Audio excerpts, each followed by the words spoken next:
विवेकानंद विचार मंच पंप संचालकों की पहल पर बुधवार दोपहर 12 बजे बिलोनिया सिनेमा हॉल से सटे अबुल कलाम आजाद कम्युनिटी हॉल में बैठक हुई।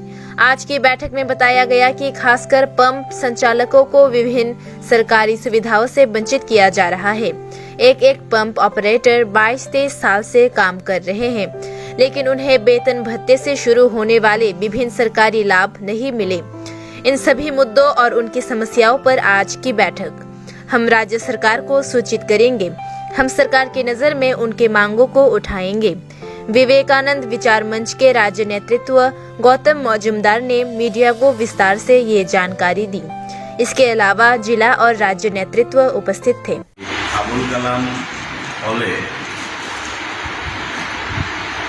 जिलार महकुमार जरा पाम्प ऑपारेटर दीर्घदिन যাবত ওরা বিভিন্ন রকমের সুযোগ সুবিধা থেকে বঞ্চিত, সরকারি সুযোগ সুবিধা থেকে বঞ্চিত এবং অনেকেই এখানে আমার সঙ্গে একটু আগে কথা বলার সময় শুনতে পেরেছি যে 22 বছর 23 বছর এক নাগারে পাম্প অপারেটরের কাজ করছে, কিন্তু ওদের বেতন ভাতা থেকে শুরু করে যা কিছু সুযোগ সুবিধা, সরকারি সুযোগ সুবিধা এখনও কিছু পায়নি।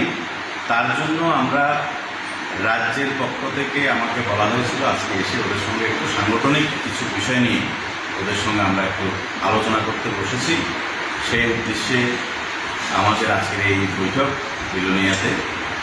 আগামী দিনে আমরা ওদের জন্য কী করতে পারব এবং আমাদের বর্তমান রাজ্য সরকারকে আমরা এগুলো নিয়ে অবগত করব এবং তাদের যে সুযোগ সুবিধার জন্য আমাদের এখানে সাংগঠনিকভাবে বসা, সেটা আমরা চেষ্টা করব সরকারের দৃষ্টিতে নেওয়ার এবং তাদের জন্য যেন কিছু করা যায় তার জন্য আমরা আগেও কাজ করেছি, আগামী দিনেও কাজ করব। যতদিন না তাদের সেই সুযোগ সুবিধা থেকে বঞ্চিত থাকবে আমরা তাদের সঙ্গেই থাকব, এইটুকু আমি আশ্বস্ত করতে পারি।